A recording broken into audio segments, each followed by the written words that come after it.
പ്രേമം തലീക്കേറിയാൽ വേദന ഒരു മനുഷ്യൻ വേണ്ടിയില്ല. നിങ്ങൾ കണ്ടിട്ടില്ലേ ഉഹദ് യുദ്ധത്തിൽ നബി സല്ലല്ലാഹു അലൈഹി വസല്ലം തങ്ങളെ ശത്രുക്കളെ ഇങ്ങനെ അങ്ങോട്ട് നോക്കിക്കൊണ്ടിരിക്കുക.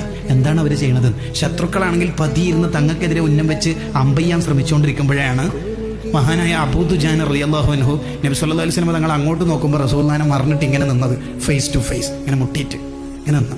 എന്നിട്ട് നിന്നിട്ട് പറയണ എന്താ അറിയാം? തങ്ങൾ ശത്രുക്കളെ നോക്കല്ലേ. എന്താ നോക്കിയാലും തങ്ങൾക്കെതിരെ 50 അവർ വിടുന്നുണ്ട്. 50 തങ്ങൾക്ക് ദേഹത്ത് തറച്ചാൽ പിന്നെ നമ്മളെന്തിനാ ജീവിക്കണത്? അപ്പൊ തങ്ങൾ ആ തലങ്ങോ വിലങ്ങോ ഇങ്ങനെ നോക്കുന്നുണ്ട് ശത്രുക്കളെ എവിടത്തേക്കൊക്കെയാണ് വരുന്നത്. അങ്ങനെ നോക്കുമ്പോൾ അബൂ ദുജാനങ്ങൾ പറയണത്, നോക്കല്ലേ നബിയെ നോക്കല്ലേ.